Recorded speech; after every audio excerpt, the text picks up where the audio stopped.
अपन start करेंगे। अपन ने start किया होता कैश बुक, ठीक है। कैश बुक में अपन ने सबसे पहले पढ़ा पेटी कैश बुक, उसके बाद अपन ने सेकंड पढ़ा सिंपल कैश बुक, ठीक है। सिंपल कैश बुक के बाद अब अपन पढ़ेंगे कैश बुक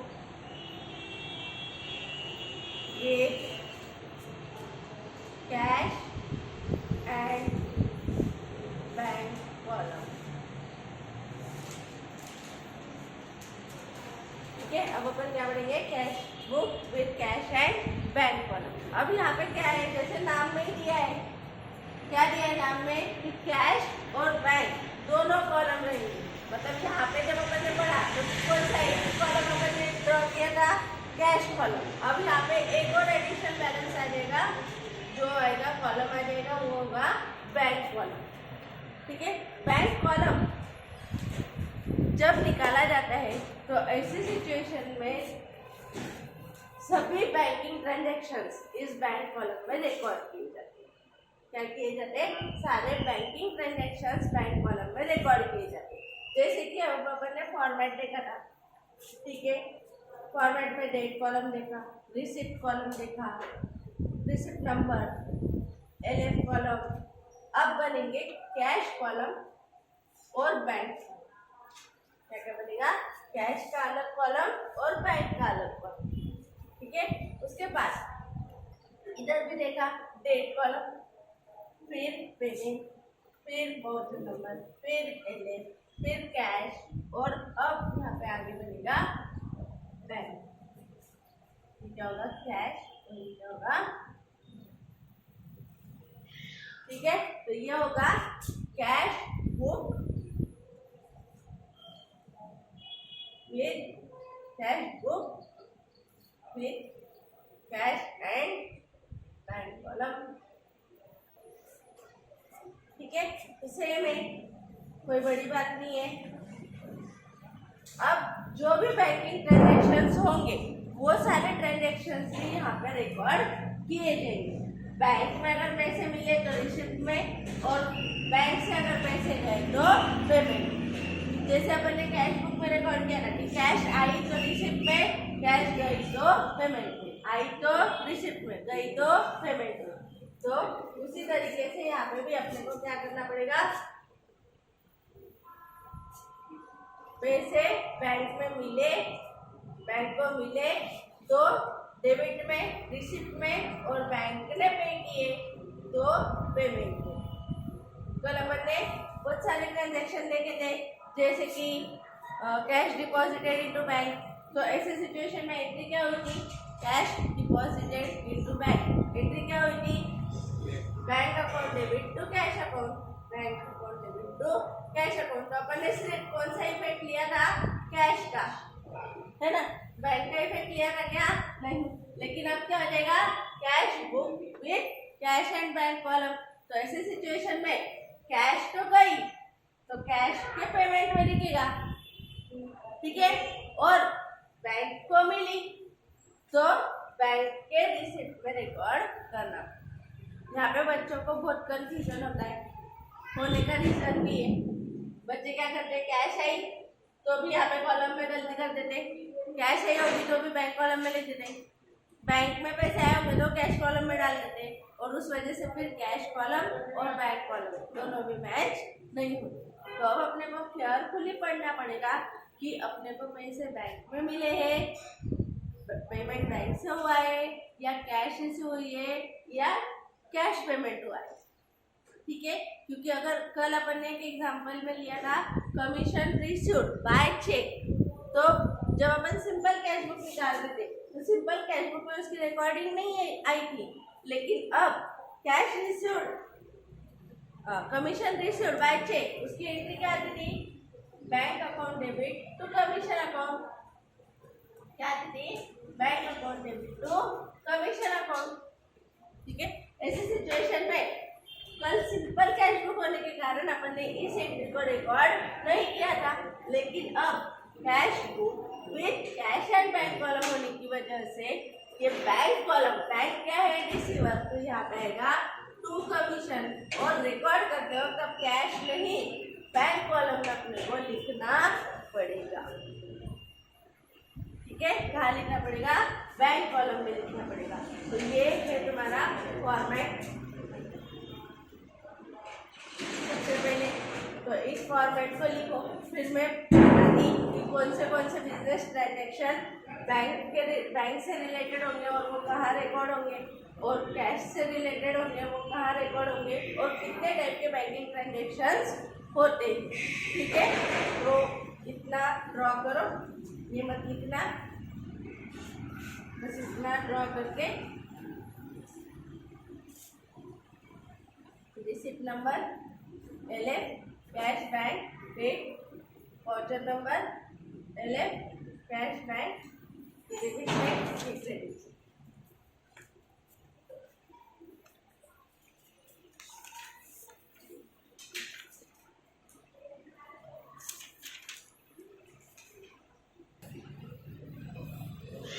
हो गया। उसके बाद देखो,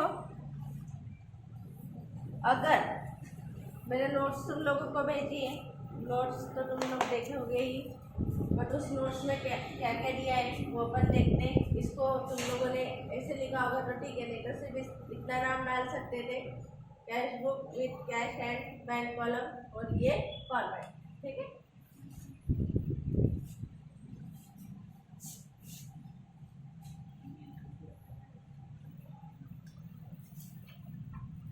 अब अपने को यहाँ पे जैसे बैंक ट्रांजेक्शन थे, cash sales, cash purchases, commission paid, rent received, salary paid, cash deposited into bank, cash withdrawal from bank. तो ये सारे ट्रांजेक्शन्स के जो कैश के इफेक्ट थे वो सारे इफेक्ट्स तो अपन ने ले लिए जब अपन कैश बुक पढ़ रहे थे।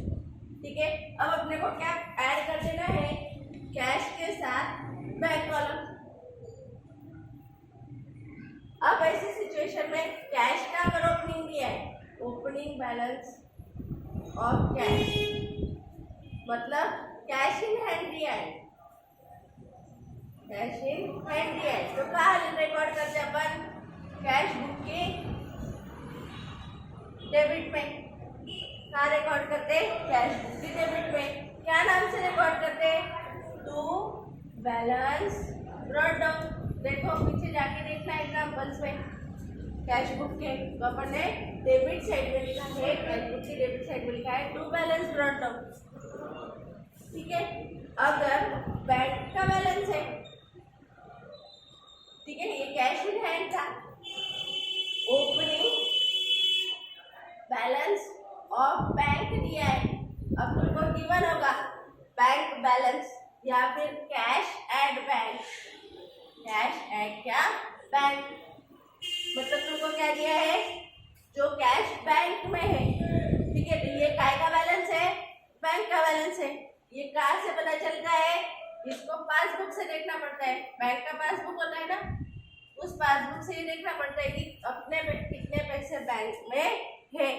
ठीक है, तुमको एग्जाम्पल में गिवन होगा कि opening balance cash at bank passbook में, पासबुक के हिसाब से या फिर अपने कैलकुलेशंस के हिसाब से ये दिया होगा। तो कैश एट बैंक तुम लोगों को कहाँ रिकॉर्ड करना पड़ेगा? कैश बुक में। कौन सी साइड में? डेबिट साइड में, लेकिन बैंक कॉलम में। ठीक है, ये क्या में रिकॉर्ड करोगे? To balance brought down. Particulars में क्या लिखोगे? To balance brought down. लेकिन रिकॉर्डिंग क्या होगी? रिकॉर्ड एट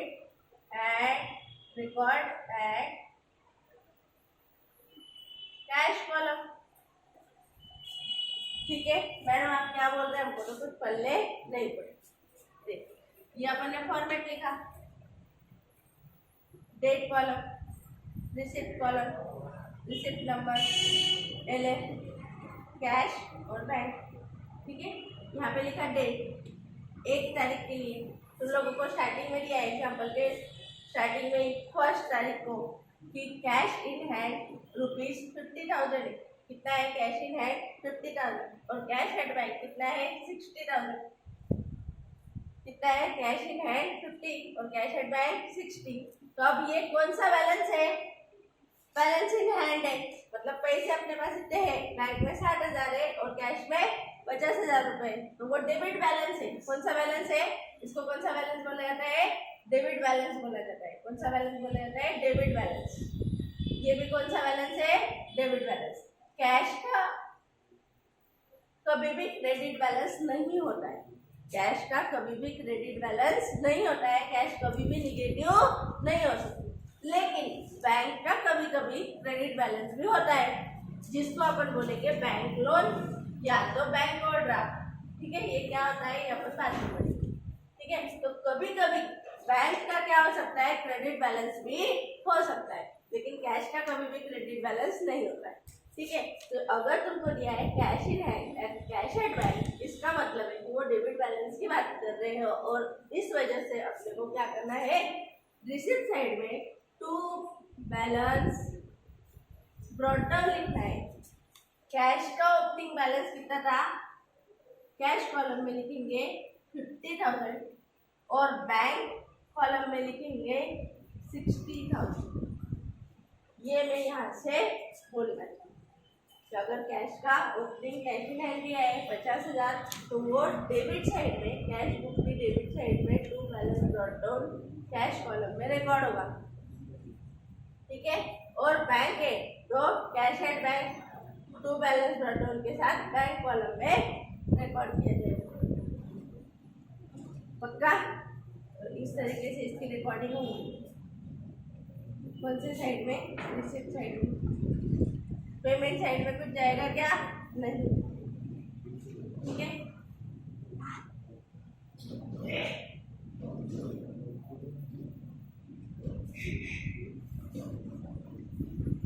और जो नंबर LF कैश। ठीक है,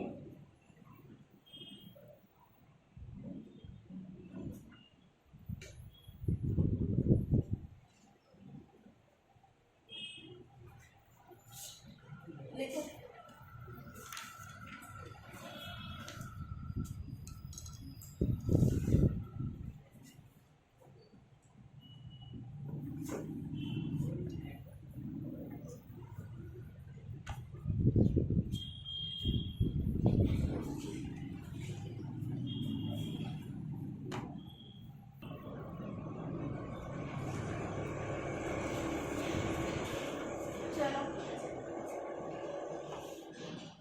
अब ये हो गया ओपनिंग बैलेंस, डेबिट था तो, है ना। अब ओपनिंग बैलेंस ऑफ बैंक, उसको बोलेंगे ओपनिंग बैलेंस ऑफ बैंक। अगर क्रेडिट बैलेंस होगा तो वो लोन होता है, क्या होता है, लोन। इधर देखो, ओपनिंग बैलेंस अगर बैंक का होगा और क्रेडिट बैलेंस होगा तो वो लोन होता है। ठीक है, लोन होता है मतलब कर्जा होता है, या फिर बैंक ओवरड्राफ्ट होता है। बैंक ओवरड्राफ्ट अपन बहुत बार डिस्कस कर भी चुके हैं। बैंक ओवरड्राफ्ट मतलब ऐसी अमाउंट जब अपने अकाउंट में पर्टिकुलर अमाउंट ना हो, फिर भी बैंक अपने भी हाथ में कुछ एक्स्ट्रा पैसे पेमेंट कर देती है। ऐसे सिचुएशन में शॉर्ट टर्म के लिए अपने को बैंक लोन प्रोवाइड करती है, और मोस्टली ये ट्रेडर्स को दी जाने वाली फैसिलिटी है। और ट्रेडर्स को जब ये फैसिलिटी दी जाती तो उनके अभी तक के ओवरऑल बिजनेस ट्रांजैक्शंस को देखते हुए ये फैसिलिटी दी जाती, या फिर उनसे एप्लीकेशन लिया जाता कि हमको बैंक ओवरड्राफ्ट होना है। कस्टमर बैंक को बोलता है कि हमको बैंक ओवरड्राफ्ट की फैसिलिटी होना है। अगर इन केस हमारे बैंक बैलेंस में कम बैलेंस है, ऐसे सिचुएशन में हमने अगर चेक ज़्यादा अमाउंट का दे दिया है, तो आप लोग वो एक्स्ट्रा अमाउंट भी बैंक ओवरड्राफ्ट से पेड कर देना। हमको शॉर्ट टर्म का लोन प्रोवाइड करना। बैंक ओवरड्राफ्ट मतलब अपने करंट अकाउंट में से कुछ पैसे एक्स्ट्रा निकाल लेना जबकि अपने अकाउंट में बैलेंस नहीं है। जैसे कि मेरे करंट अकाउंट में बैलेंस, करंट अकाउंट मतलब चालू खाते, मतलब जब बैंक ट्रेडर्स को अकाउंट ओपन करने का बोलती है तो ऐसे सिचुएशन में ट्रेडर्स के लिए स्पेशल अकाउंट ओपन किया जाता है जिसको करंट अकाउंट ऐसा बोला जाता है। ठीक है, इसके लिए थोड़ा सा एक हिंट दे देती, types of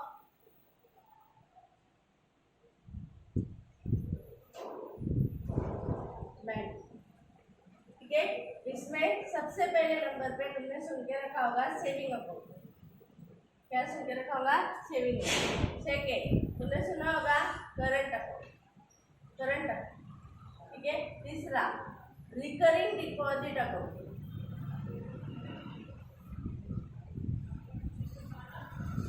recurring deposit account. और चौथा फिक्स्ड डिपॉजिट अकाउंट। ठीक है, सेविंग अकाउंट ये सैलरीड पर्सन या हाउस होल्ड या घरगुती लोगों के लिए अपनी बचत करने के लिए बनाया जाता है, या फिर बैंक जो जिनका रोज ट्रांजैक्शन नहीं है, जिनको अपने एक्स्ट्रा पैसे बैंक में रखने हैं, उनके लिए अकाउंट होता है। इसलिए इसको बचत खाता ऐसा बोला जाता है। लोगों के बीच सेविंग करने की, बचत करने की आदत लगे और वो बचत घर में ना करके वो बैंक में सेव करे, इसलिए ये सेविंग अकाउंट ओपन किया जाता है। ठीक है, इससे बचत करने वाले को या बैंक में पैसे रखने वाले को थोड़ा बहुत इंटरेस्ट बैंक देती है। 4% से लेके 6% तक का इंटरेस्ट इनको मिलता है। ठीक है, पर एनम मतलब दर वर्ष। ठीक है, फिर करंट अकाउंट, करंट अकाउंट को बोला जाता है चालू खाते। कोई भी व्यापारी दिन भर में बहुत सारे बिजनेस ट्रांजैक्शन करता है। सेविंग अकाउंट से अपन बहुत सारे बिजनेस ट्रांजैक्शन नहीं कर सकते। सेविंग अकाउंट में कुछ रिस्ट्रिक्शंस है। रिस्ट्रिक्शन है मतलब उनको रोका गया है। वो महीने में 3 बार ही कैश विड्रॉ कर सकते, 2 बार ही कैश डिपॉजिट कर सकते, 25,000 से ज़्यादा कैश डिपॉजिट नहीं कर सकते। ऐसे बहुत सारे रूल है सेविंग अकाउंट के लिए। अगर किया तो फिर बैंक चार्जेस लगा देती है। पर करंट अकाउंट ये स्पेशली ट्रेडर के लिए, व्यापारियों के लिए ओपन किया जाने वाला अकाउंट है, जिसको करंट अकाउंट ऐसा बोला जाता है। ये व्यापारी खाता बोल के भी पहचाना जाता है। ठीक है, इसमें कितनी भी बार और कितनी भी अमाउंट अपन जमा करवा सकते हैं और कितनी भी बार विड्रॉ कर सकते हैं। यह फैसिलिटी इस करंट अकाउंट होल्डर को दी जाती है। तो व्यापारियों को बहुत बड़ी बड़ी अमाउंट दिन भर में मिलती है, वो जाके पूरी कैश जमा कर सकते हैं। उनको अचानक किसी का पेमेंट करना है तो विड्रॉ कर सकते हैं, वापस डिपॉजिट विड्रॉ, डिपॉजिट विड्रॉ, हजारों टाइम ये दिन भर में, महीने भर में पैसे डाल सकते हैं और विड्रॉ कर सकते हैं। ये इसका फायदा है। इसलिए इसको व्यापारी खाता या चालू खाता या करंट अकाउंट इस नाम से पहचाना जाता है। इस पर कोई भी इंटरेस्ट रेट नहीं दिया जाता, क्योंकि बैंक श्योर ही नहीं रहती है कि ये पैसे अपने को यूज करने मिलेंगे या नहीं मिलेंगे। ठीक है, मेरा सेविंग अकाउंट है, रोज में जाती पैसे विड्रॉ करके आती क्या? नहीं। रोज जाती डिपॉजिट करती क्या? नहीं, क्योंकि इतने फ्रिक्वेंटली ट्रांजेक्शन्स नहीं है। पैसे आए डिपॉजिट किए, कभी तो भी लगते तब विड्रॉ किए।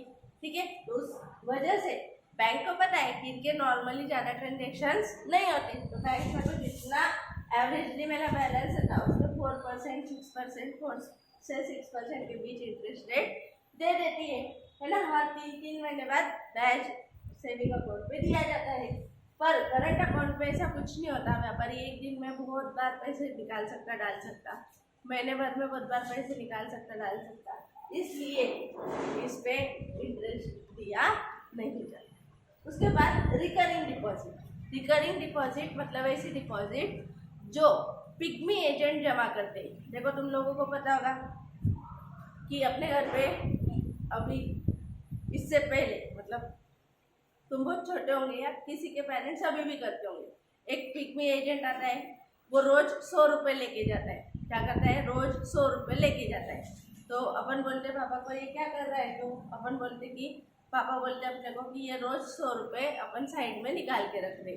ठीक है, उसका एक पासबुक भी दिया जाता है और उस पर लिखा होता है आवर्ती ठेव। क्या लिखा होता है? आवर्ती ठेव, जिसको क्या बोला जाता है? Recurring deposit. मतलब जब किसी छोटे टाइम पीरियड के लिए अपने को फिक्स्ड इन्वेस्टमेंट करनी होगी। रोज 100 रुपये 100 रुपये 100 रुपये 100 रुपये 100 रुपये, ऐसे 30 दिन के 100 100 रुपये, फिर अगले महीने और 100 100 रुपये, ऐसे साल भर 6 महीने ऐसे पीरियड के लिए बैंक का कोई भी एक कर्मचारी या पर्सन या एम्प्लॉय अपने यहाँ आता है, वो रोज अपने से कुछ अमाउंट लेके जाता है, उसको बोलते हैं रिकरिंग डिपॉजिट। ठीक है, इसका पीरियड 6 महीने तक। तुमने आज अकाउंट ओपन किया रिकरिंग डिपॉजिट का, आज से तुमको 100 रुपये 20 रुपये 50 रुपये 200 रुपये 1000 रुपये तुम हर दिन, हर हफ्ते, हर 15 दिन के या हर महीने के ऐसे अपने अपने टाइम स्लॉट के हिसाब से इस पर्टिकुलर अकाउंट में डाल सकते हैं। ठीक है, और उसका जो भी पीरियड रहेगा तुमने डिसाइड किया हुआ, उतने पीरियड के लिए ये डिपॉजिट रखी जाती है। इसको बोला जाता है रिकरिंग डिपॉजिट। रोज की रोज छोटी छोटी सेविंग्स करना। ठीक है, और इस पर भी इंटरेस्ट दिया जाता है, थोड़ा ज़्यादा दिया जाता है, 6 to 7%। और फिक्स डिपॉजिट तो सबको मालूम है, अपने बहुत सारे पैसे एक साथ बैंक में रख के आना, 2 साल 3 साल 5 साल 10 साल के लिए रख के आना, उसको फिक्स डिपॉजिट ऐसा बोलते हैं। ठीक है, तो यहाँ पे अपने को जो अकाउंट स्टडी करना है वो है करंट अकाउंट। क्योंकि अपन किसकी बुक्स ऑफ अकाउंट्स मेंटेन कर रहे हैं? ट्रेडर की। किसकी? ट्रेडर की। और ये जो बैंक ओवरड्राफ्ट की फैसिलिटी है किसको दी जाती है? ट्रेडर को। कौन से अकाउंट पे दी जाती है? करंट अकाउंट होल्डर को ही बैंक ओवरड्राफ्ट की फैसिलिटी दी जाती है।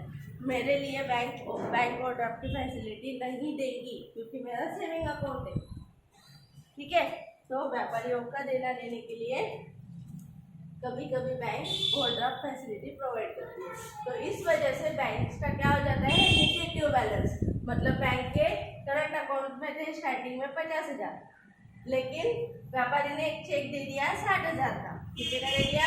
60,000 का। अब ऐसे सिचुएशन में रिसिप्ट तो कितनी दी? बैलेंस कितना था? ओपनिंग बैलेंस 50, लेकिन पेमेंट कितने का हो गया? Payment to X. ठीक है, एक्स कोई पर्सन था, क्रेडिटर्स था, उसको पेमेंट कर दिया। अब ऐसे सिचुएशन में जब तुम बैंक कॉलम को क्लोज करोगे तो इधर पेमेंट कितना हुआ? पेमेंट साइड में 60,000 और था कितना ऑलरेडी बैलेंस? 50,000। अब तुमने 10,000 क्या कर दिए? बैंक से ज्यादा विड्रॉ कर लिए, तो ये आ गया तुम्हारा टू बैलेंस क्रेडिट। अब ये बैलेंस क्रेडिट बैलेंस है। देखो, क्रेडिट बढ़ी है, डेबिट में बैलेंस कितना बढ़ रहा है, मतलब ये क्रेडिट बैलेंस है। जब डेबिट बढ़ी होती है और बैलेंस इधर आता है तो उसको बोलते हैं डेबिट बैलेंस। ठीक है, ये तुमको पता है।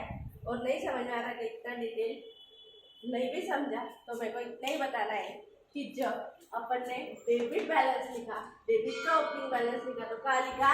डेबिट साइड में। तो क्रेडिट का ओपनिंग बैलेंस लिखा जाएगा क्रेडिट साइड में और वो पेमेंट साइड में दिखेगा। क्रेडिट साइड मतलब ये payment side.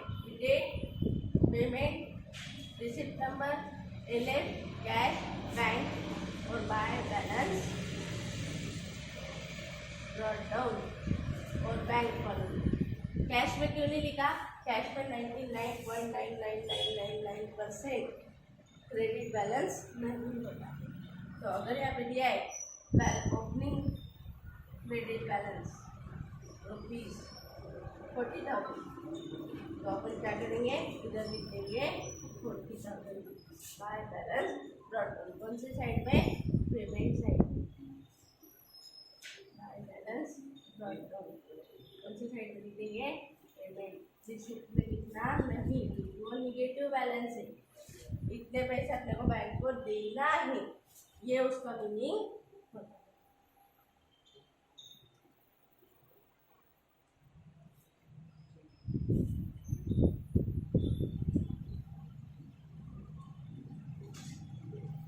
Receipt number, LF, cash, bank.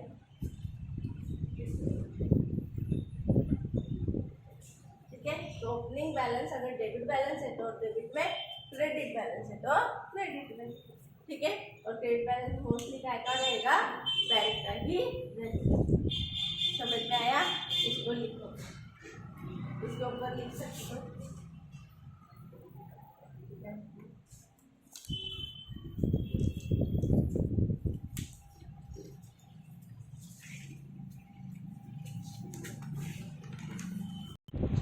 ठीक है। फिर देखो ये तो हो गया ओपनिंग बैलेंस अगर अपने को दिया है अलग अलग, कैश बुक का अलग, पासबुक का अलग, यानी बैंक का अलग, कैश का अलग और बैंक का अलग। तो डेबिट बैलेंस होगा तो डेबिट साइड में, क्रेडिट बैलेंस होगा तो क्रेडिट साइड में। इस तरीके से अपने को रिकॉर्ड करना है। तो एग्जाम्पल में गिवन होगा, ठीक है, कि कौन सा बैलेंस है, क्रेडिट है या डेबिट है, ठीक है। फिर है आगे, अब अपन बैंक से रिलेटेड ट्रांजेक्शन देख लेते हैं। कैश से रिलेटेड ट्रांजेक्शन तो तुम लोगों को पता है, cash sales, cash purchase, salary paid, salary received, rent paid, rent received, insurance premium paid, postage charges paid, सब कैश ट्रांजेक्शन है। जहाँ पे किसी भी पर्सन का नाम नहीं है या फिर जहाँ पे सिर्फ पेमेंट किया बदला है तो अपन उसको ले लेते कैश ट्रांजेक्शन। लेकिन बैंक में अपन वही ट्रांजेक्शन्स रिकॉर्ड करते हैं जो बैंक से रिलेटेड है। फिर बैंक से रिलेटेड ट्रांजेक्शन कौन से रहते हैं? तो सबसे पहले रहता है चेक रिसीव, है ना, चेक मिलता है अपने को, चेक रिसीव। अब चेक रिसीव्ड हुआ तो बैंक को डेबिट होगा कि क्रेडिट होगा? चेक मिला, ठीक है, मैंने लिखा cheque received from Madhu, cheque received from Madhu, इसलिए मेरे को ट्यूशन फी ₹6,500, ठीक है। बोलो एंट्री क्या करूंगी मैं? एंट्री क्या करूंगी bank account debit to Madhur account, क्योंकि मधुर ने दिए और ये पैसे कहाँ डिपॉजिट होंगे? बैंक में। तो अपन चेक रिसीव्ड की एंट्री करते हैं, चेक रिसीव्ड फ्रॉम मधुर से चेक मिला, bank account debit to Madhur account. अगर यहाँ पे लिखा रहता है cheque received from Madhur for tuition fee,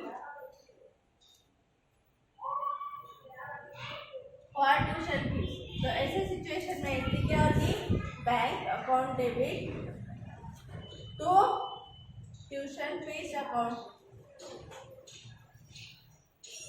question आएगा मैम ऐसा क्यों, है ना, ऐसा क्यों? ऐसा इसलिए क्योंकि सिर्फ मधुर लिखा है, तो ऐसा है कि मधुर ने मेरे को उधार दिया हो। लेकिन अगर मधुर ट्यूशन फी दे रही है तो मेरी क्या है? इनकम, इसलिए फिर मेरे को क्या रिकॉर्ड करना पड़ेगा? एज ए इनकम उसको रिकॉर्ड करना पड़ेगा। फिर मधुर को मेरे को देना नहीं है ना। अगर ट्यूशन फी रिसीव कर रही हो तो मधुर को मेरे को देना नहीं। ये ट्रांजेक्शन अगर होता है तो ये एंट्री, अगर ये नहीं है, ठीक है, ट्यूशन फी नहीं है तो सिर्फ ये, ठीक है। अब बैंक को यहाँ पे क्या हुआ? देखो डेबिट हुआ कि क्रेडिट हुआ? डेबिट हुआ। बैंक को क्या हुआ? डेबिट हुआ। तो अगर अपन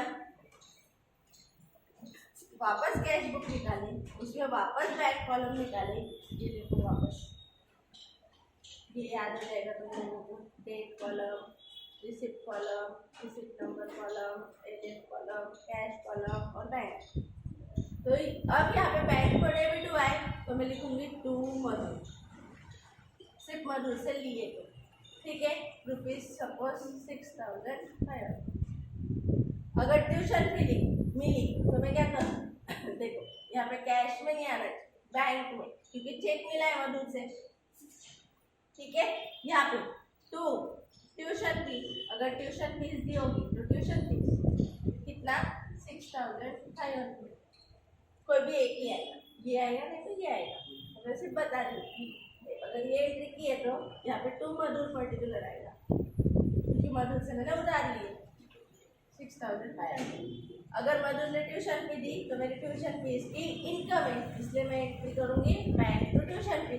अपन ने रूल पढ़ा था कि अगर कोई खर्चा पेड कर रहे हैं या कोई इनकम मिल रही है, ऐसे सिचुएशन में अगर पर्सन का नाम दिया है तो उस पर्सन का नाम लेना नहीं। जैसे सैलरी पेड टू राम, ठीक है, सैलरी पेड टू राम, तो अपन क्या करते हैं? सैलरी टू कैश, राम का नाम लेते क्या? नहीं। वैसे यहाँ पे check received from Madhur for tuition fee, तो फिर मेरी इनकम क्या है? ट्यूशन फी, इसलिए मैं क्या एंट्री कर रही हूँ? बैंक टू ट्यूशन फी, क्योंकि मधुर का नाम जैसे लिख दिया मैंने उसको यहाँ पे क्रेडिटर्स बना दिया। क्या बना दिया? क्रेडिटर्स। और क्रेडिटर्स को अपने को पैसे देना रहते हैं फ्यूचर में जाके, ठीक है। या फिर ऐसा हो सकता है कि पहले मैंने मधुर को कोई गुड्स बेचा होगा, उसके पैसे उसने अभी दिए होंगे, तो कोई भी सिचुएशन हो सकती है, इसलिए देख के करना कि क्या एंट्री होने वाली है। अब तुम लोगों को जर्नल एंट्रीज वाला बहुत सारी चीजें पता है, ठीक है। फिर ये पेमेंट साइड में तो कुछ नहीं आएगा, date, payment, receipt number, LF, cash और बैंक, इस तरीके से ही होगा।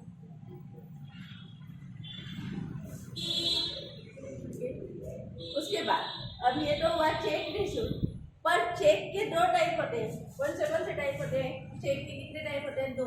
एक कौन सा होता है? क्रॉस चेक, और एक कौन सा होता है? बियरर। अगर एग्जाम्पल में गिवन है कि बियरर चेक है, तो ऐसे सिचुएशन में उसको कैश ट्रीट किया जाता है। क्या ट्रीट किया जाता है? कैश ट्रांजैक्शन, मतलब कैश मिली ऐसा ही माना जाता है।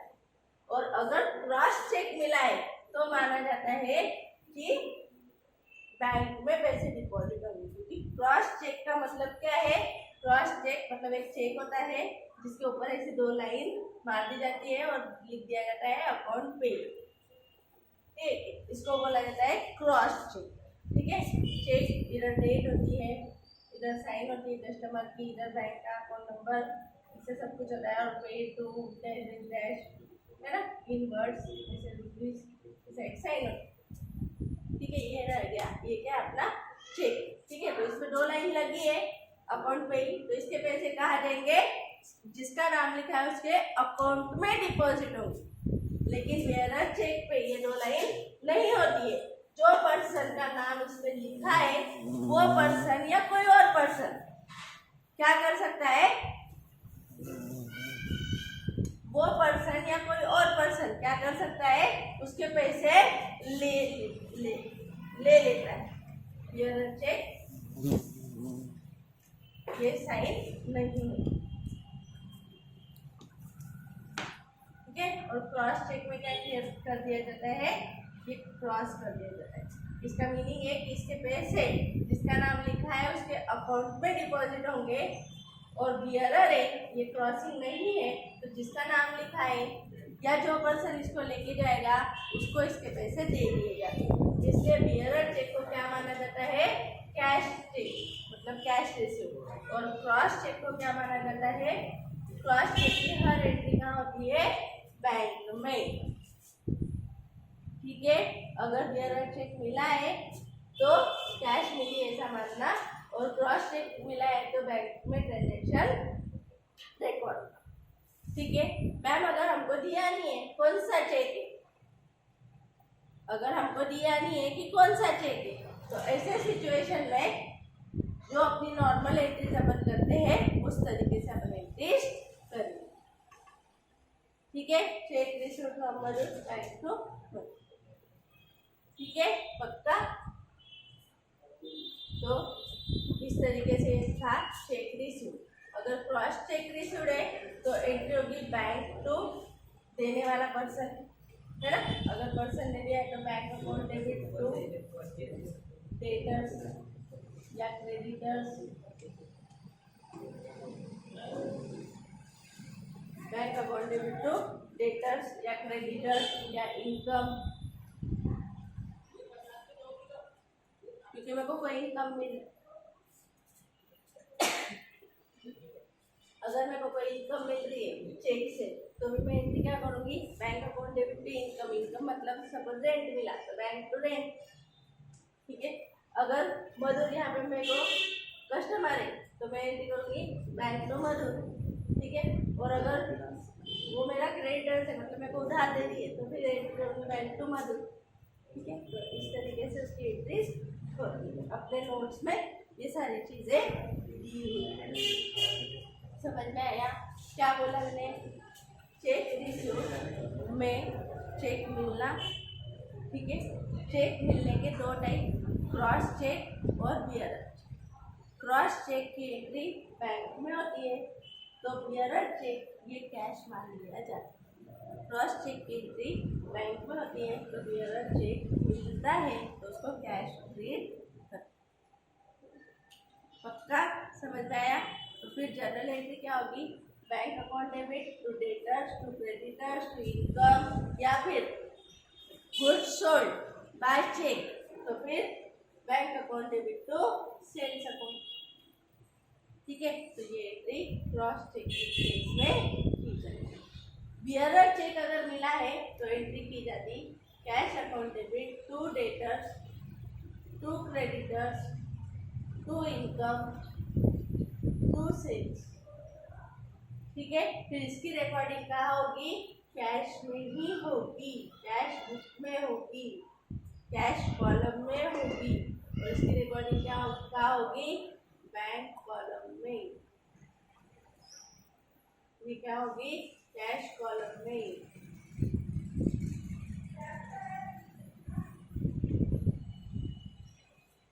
ठीक है, तो अपनी जो नोट्स है इसमें तुमको ये देखने मिलेगा, क्रॉस चेक अगर रिसीव हुआ है तो बैंक टू सेल और एसेट और इनकम और डेटर्स। ठीक है, बियरर चेक अगर मिला है तो कैश टू सेल्स या asset to income to debtors. ठीक है, एसेट परचेस किए इसलिए एसेट है ना, अगर कंप्यूटर परचेस किए cash account debit to computer, इसलिए उन्होंने एसेट्स भी लिखा।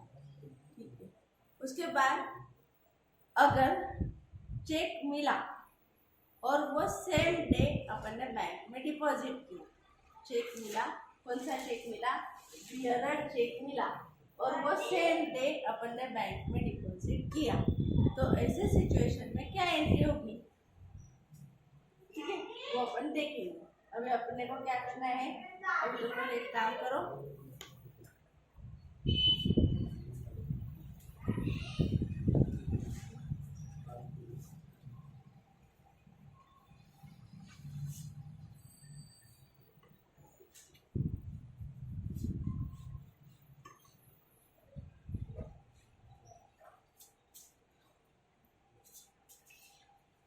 चेक रिसीव्ड एक क्रॉस चेक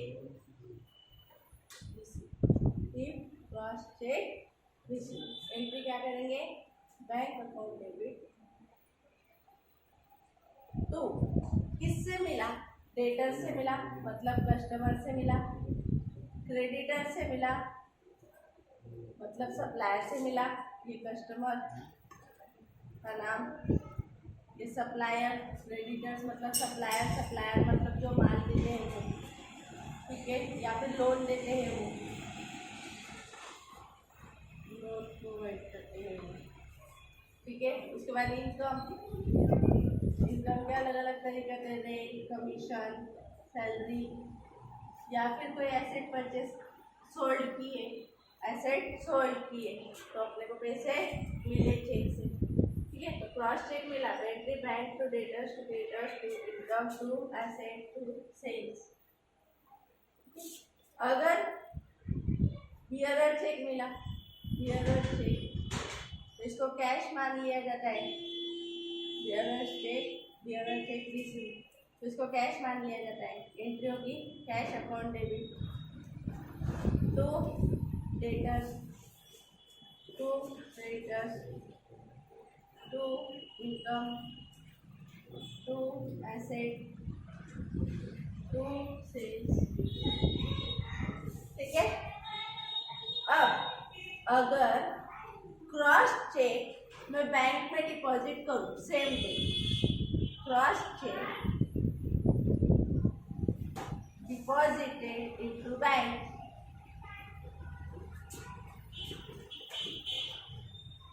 तो एंट्री होगी नो एंट्री, क्योंकि अपन जब क्रॉस चेक रिसीव करते हैं तो ऑलरेडी बैंक को डेबिट कर देते हैं, लेकिन अगर बियरर चेक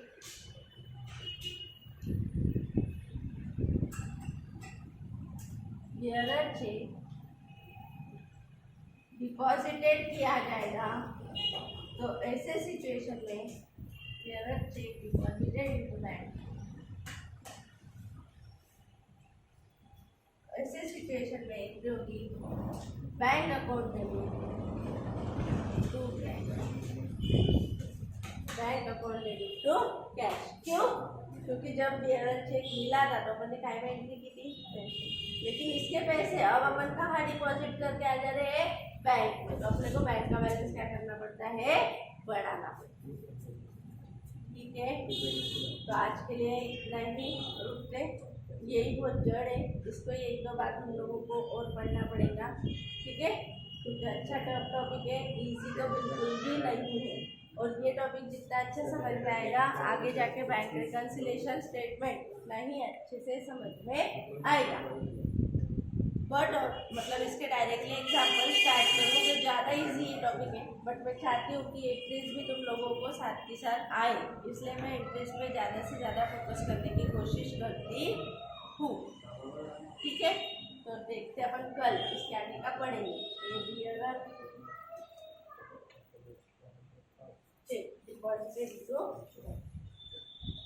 ये जल्दी से उड़ा देंगे बैंक में डिपॉजिट किया तो। ठीक है, मिलते हैं बाद में।